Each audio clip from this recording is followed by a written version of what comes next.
Hi there, class 11 students. This is your teacher, Mrs. Harpreet Kaur from English Frog Club.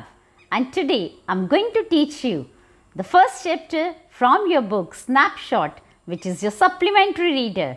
And we are going to do this chapter explanation line by line. So this is the part 1 of the explanation videos of the chapter The Summer of the Beautiful White Horse, written by William Saroyan. Let's dive straight into the understanding of the chapter without talking here and there. Let's move on.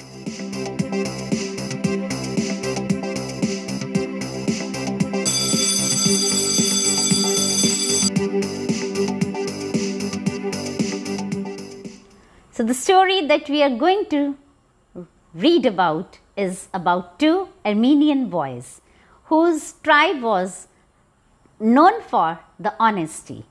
And let's see what the story is about to tell us.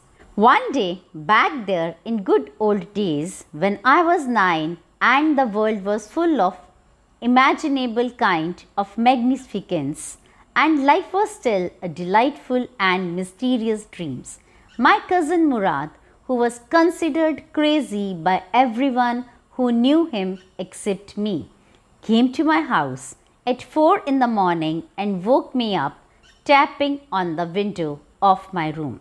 So first of all, this is a first person narrative. The writer is narrating an incident from his childhood. So he is a little nostalgic in feelings, and he is narrating here one of his childhood experience. The narrator says here that one day back in the good old days, means in the past. So when he was 9-year old and the world was full of, and you know, a 9-year-old child is imagining many things, and he just sees that a small thing is of great importance to that child. And this writer is telling us about the one incident at the time when he was 9 years old. And to him, to a 9-year-old child, the world was mysterious and it was like a dream. Every now and then he used to find out some new thing. And at that age, one morning, his cousin Murad, who was considered to be crazy by everyone who knew him except me. So Murad was his cousin who was considered by crazy, who was considered crazy by everyone in the family, all the people who knew him, because he was quite different in nature than the normal people.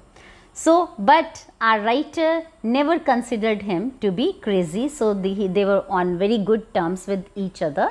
And he came to his house at 4 o'clock in the morning and woke him up. How did he woke him up? He woke him up by tapping on the window of the roof. Aram, he said, I jumped out of my bed and looked out of the window. So it's natural that someone early in the morning, when you hear your name and you will get startled, you will get surprised. Oh, who's there? Who's calling my name? And if the sound is coming from outside. So he couldn't believe that someone is there. But when he looked out of the window, he could not believe what he saw. It wasn't morning yet, but it was summer, and with daybreak, not many minutes around the corner, the world, it was light enough for me to know I wasn't dreaming. So the writer said that although it was early in the morning, but because of the summer season, the day gets break earlier, and there was enough light that he could see, that he could understand that he wasn't dreaming. So my cousin Murad was sitting on beautiful white horse. Now why he thought that he wasn't dreaming? He saw his cousin on a beautiful white horse, and that was the most surprising element for him. And when he looked at the surroundings, he saw it's daybreak, and he came to know that he was not dreaming. I stuck my head out of the window and rubbed my eyes. Yes, he said in Armenian, it's a horse. You're not dreaming. Make it quick if you want to ride. So his cousin Murad confirmed that it was a horse and if he wanted to ride, if Aram wants to ride, he should be quick and coming out of the window, okay, coming out in the yard. Let's see what these children do with the horse. I knew my cousin Murad enjoyed being alive more than anybody else who had ever fallen into the world by mistake. But this was more than I could believe. So the writer says here that he knew that his cousin was very lively and he could do anything, but having a horse was beyond his imagination also. He could not believe that Murad would be bringing a horse early in the morning one day. In the first place, my earliest memories had been memories of horses, and my first longings had been longings to ride. So the writer here is explaining the first reason of why he couldn't believe that his cousin Murad was riding on the horse, was on the horseback. So he said that it was unbelievable for him because he was fond of horses and he always wanted to be a rider, and that is why he could not believe that the horse was really in front of him. In the second place, we were poor. So the second reason writer is saying, here is that they were poor and affording a horse was not their cup of tea. So it was not at all possible for any member of their tribe to purchase a horse. So that is why it was difficult for him to believe that the horse was in front of him and his cousin Murad was sitting on it.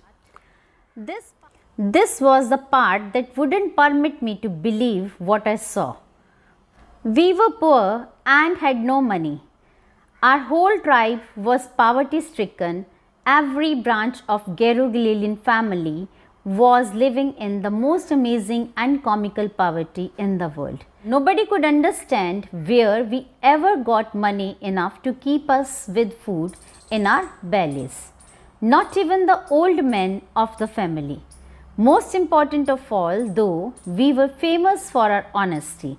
Okay, and then he said that firstly we were very poor, and the most important thing was they were famous for their honesty. Personality trait for which they were known in the area was their honesty.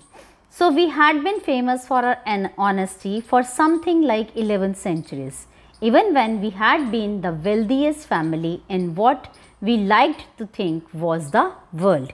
So he said that even when their families were wealthy, their ancestors were wealthy, and that was the time even then when they were known for their honesty. And that was another thing to unbelieve that Murad was on the horse.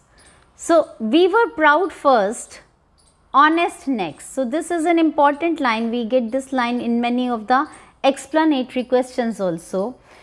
We were proud first, honest next. After that, we believed in right and wrong. None of us would take advantage of anyone in the world, let alone steal. So the writer says the matter of stealing doesn't arise. We could not even take advantage of any other person in the society. So that was the personality trait of our family, for which their family, their tribe was famous for centuries.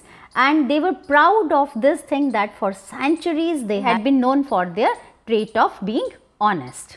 So that was the reason why he could not believe that Murad was on the horseback. So it was like he said that they were poor. If he could not buy the horse, then the other thing was steal. So he could not believe that any member of his family would steal. Consequently, even though I could see the horse so magnificent, even though I could smell it so lovely, even though I could hear it breathing so exciting, I could believe the horse had anything to do with my cousin Murad, or with me, or with any of the other member of our family, asleep or awake, because I knew my cousin Murad couldn't have bought the horse and if he couldn't have bought the horse, he must have stolen it. And I refused to believe he had stolen it. So he said that these were the reasons. As a result, even if he was watching the horse right in front of him, he wasn't able to believe that the horse belonged to the horse had some connection with his cousin Murad, and he refused to believe that it was stolen because their family was known for the honesty. No member of Gerugilinian family could be a thief. I stared first at my cousin and then at the horse. There was a pious stillness and humor in each of them, which on the one hand delighted me and on the other hand frightened me. Murad, I said, where did you steal this horse? Leap out of the window, he said, if you want to ride. It was true. Then he had stolen the horse. There was no question about it. He had come to invite me to ride or not, as I choose. So, the writer is of the opinion that no member of his tribe could be a thief. And first, that is why he looked at the horse and he looked at the cousin. There was a purity in the stillness and the purity in that stillness and humor in both of them. And he wasn't able to decide this, whether he should be delighted, happy, excited to see a horse, that he'll get a chance to ride it, or he should be frightened that, oh, one of the member of our family had stolen a horse. What would happen to the reputation of the family? So this was the dilemma he had at that moment. So then he asked his cousin Murad, if he had stolen the horse, to which he replied that asked him to come out of the window, and then the writer says that it was he to choose whether to stay indoors or go out and ride the horse. So now the writer is to choose among whether to ride the horse or not. Well, it seemed to me stealing a horse for a ride was not same thing as stealing something else, such as money. So look at this sentence here. What the writer is justifying? He is justifying his stealing. Okay, so the writer is justifying his stealing. Now he is trying to justify himself. Okay, the horse is there, but they have not, Murad have not stolen the horse for selling it. So if they are not going to sell the horse, they are not going to get any money benefit out of it. So it is not stealing at all. For all I knew, maybe it wasn't stealing at all if we were crazy about. So he said that for him it was not stealing at all, because they were so crazy about the horses, the way my cousin Murad and I were, it wasn't stealing. So he is justifying that they were very excited about, they really wanted to ride the horse. So for them, they are not going to sell the horse for sure. So it wasn't stealing at all. So here he is justifying the action, stealing of his cousin, stealing of the horse by his cousin Murad. Let me put on some clothes, I said. All right, he said, but hurry. I leaped into my clothes. I jumped down to the yard and the window and leaped onto the horse behind my cousin Murad. So he decided to take a ride, and he changed his clothes and he then went out and sat on the back of the horse. That year we lived at the edge of the town on Walnut Avenue. Behind our house was the country. Vineyards, orchards, irrigation ditches, the country roads. In less than 3 minutes we were on the Olive Avenue. And then the horse began to trot. The air was new and lovely to breathe. The feel of the horse running was wonderful. My cousin Murad, who was considered one of the craziest member of our family, began to sing. I mean, he began to roar. Okay, so he was not good at singing, so the writer has used the word roar for him. So in this paragraph it is described what kind of atmosphere was there, how where they had taken the horse, and they were on the Olive Street to ride the horse. Every family has a crazy streak in it somewhere, and my cousin Murad was considered the natural descendant of the crazy streak of our tribe. Before him was our uncle Khosrow, an enormous man with a powerful head of black hair and large moustaches in the San Joaquin Valley.